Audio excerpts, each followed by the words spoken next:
Are you looking for a job in the medical coding industry or looking to get ahead in your current role? Because I'm going to give you a sneak peek on the top 7 things that employers are really looking for in their medical coders. Hey there, I'm Victoria. I'm a medical coder, auditor, educator, and content creator. And on my channel, I provide tips, tricks, and tutorials to help you be successful in a medical coding career. Today, we're going to talk about 7 things that employers are looking for in their medical coders. And I'm not going to give you some of the very obvious things, like obviously you should know medical coding. So if you're looking to switch careers into medical coding, or you just want to know what's hot in the industry, stay tuned because we're going to be covering it in this video. By the way, if you're just starting out in your journey and you know nothing about medical coding or healthcare and you want to know how you can be job ready as a medical coder in as little as 6 months without going into student loan debt, let me tell you about Preppy. Preppy is the program that has my absolute seal of approval. You can find out more about it at my Medical Coding Masterclass, which I talk about at medicalcodingmasterclass.com. You can also check the link in the description. The masterclass is completely free to sign up, and basically it gives you all of that career information that you need to know before you dive into a program. Like, what is everyone looking for? What are the boxes that you need to check off? And it tells you about the program that's going to check off all of those boxes. So if you want to know all things on how to start in this career, definitely check out that masterclass, again, linked in the description below. Now, one of the top things that employers are looking for is the ability to learn new things and to adapt to new ideas. Medical coding, like everything else in healthcare, is rapidly changing. So it's not just those code changes that we have. We have ICD codes that change every October 1st. We have CPT codes that change every January 1st. We have insurance regulations that change a lot.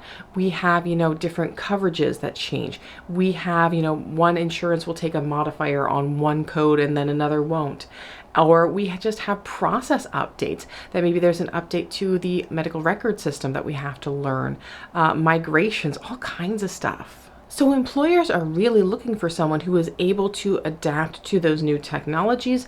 They're able to adapt to those new changes, that they're not going to have to face grumbles and groans every time they're like, hey, we've got this new change coming up, that it's someone who's willing to step forward and learn about the new process, learn about the new code changes, and move forward on it. The more that you're willing to grow and learn and be a lifelong student, that will really progress in your career. It's going to come up in those annual reviews. It's going to give you higher points, higher salary increases. It's going to make you look very favorable if there's positions that are higher up, like if you want to go from a coder 1 to a coder 2 or into an auditing position, that they know that you're someone who's willing to dive in and willing to learn. So the ability to learn new things and adapt to ideas is really something that employers are looking for. The second is going to be the ability to research independently. Now, of course, when everybody starts out, you're going to have a lot of questions. You're going to be hearing new terms. You're going to be hearing new concepts, learning about different types of specialties. So you're going to have a lot of questions, and you're going to want to turn to people with a lot of questions. However, as you want to grow in your career, you can't, every time you're faced with a problem, just turn to someone else and ask if they know the solution. Once you've got that strong foundation built, your employer is really going to start looking for, is this someone who knows how to research in their book? Can they read their guidelines? Are they knowing how to get into the Medicare website or your Medicare contractor website and interpret some of their guidelines? Have you kept up to date with some of the code changes going on? Even things like, maybe, do you know how to look into the Federal Register and see some information about coding?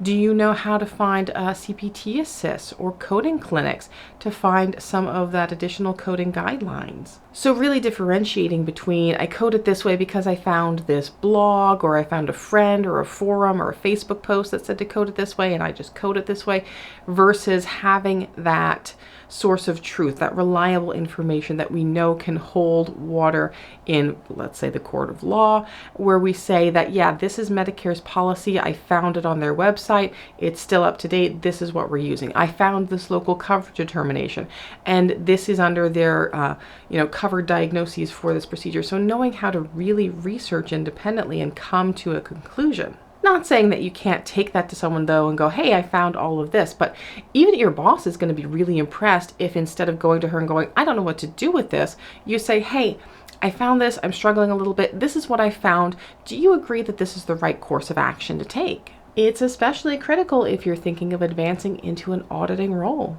And that's why the third thing employers are looking for are those critical thinking skills. So not just constantly going, this is a problem, but going, hey, this is a problem. I kind of thought about it. We could do this, or maybe we could even do this. I think maybe this would be better.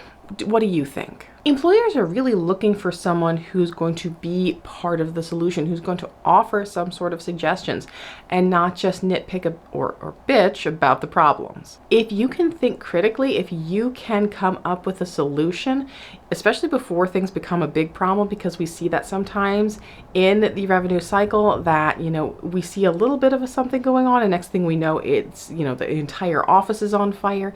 So if you can come with solutions, it'll really help set you apart from others in your department, others that you're working with, and really make you very beneficial in the eyes of your employer.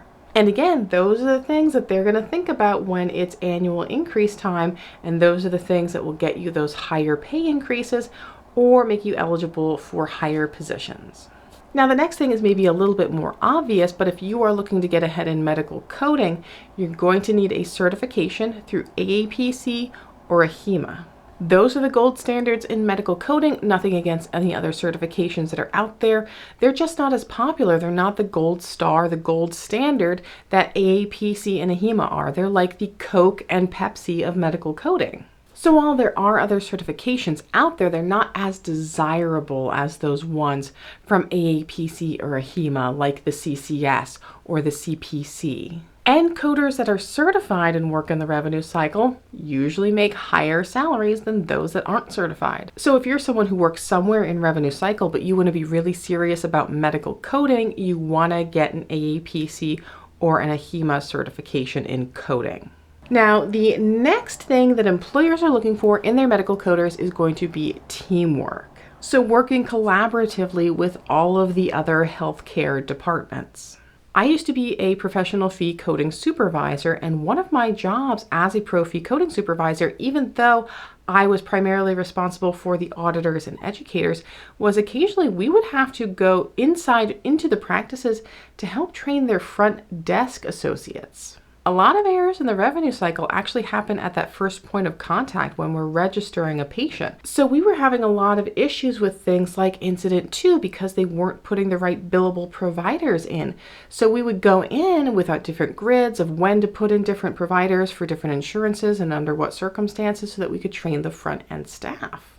And in medical coding, a lot of times you have to work with practice managers, you have to work with physicians, advanced practitioners, even medical assistants with things like how to put in the NDC codes for some of the drugs that they might be injecting. Of course, I'm sure there are organizations out there where you work in medical coding and you work in the coding department and, maybe someone else does the liaison portions of it. But you can be very valuable, especially if you want to work with providers, if you're willing to work with providers. Some of the more profitable positions I've had in medical coding were when I was able to work elbow to elbow with providers, doing hands-on training, reviewing documentation, working with them, even things like going into the hospital and shadowing them as they're seeing patients and seeing, okay, is there any difference between what I'm seeing that they're doing in the hospital room versus what they're documenting and what's getting billed out. So working collaboratively can result in a lot of success in your career. Now, the sixth skill is digital literacy.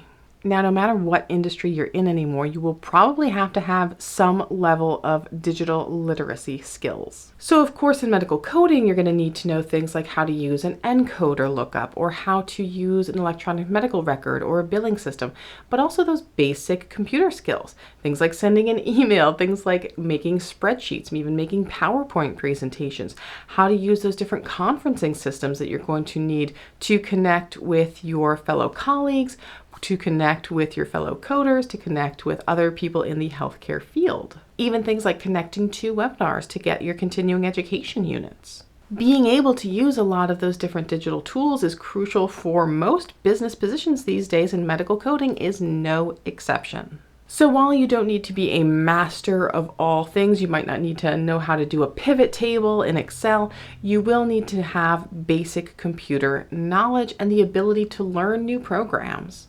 It can be pretty vital to your career success. And the last thing that employers are looking for is initiative. So things like seeing a problem and fixing it without a whole lot of fanfare, or even just taking on projects when they're offered, or learning new specialties, how to cross-train. A lot of things change and move in the revenue cycle, so if there's a new project that springs up and you're willing to take it on and maybe your colleagues aren't, it's going to make you look more favorable to your boss. So being able to take on new projects, wanting to learn new specialties, especially if you're bringing on new practices to an organization, that's really going to help elevate you.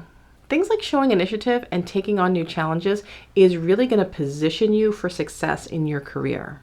Those that are more reluctant or they just want to complain, they're going to find that they're the ones that are going to be more stagnant in what they're doing. So if you're looking for a career that changes a lot and you have lots of opportunity to learn and grow, medical coding might be a great choice for you.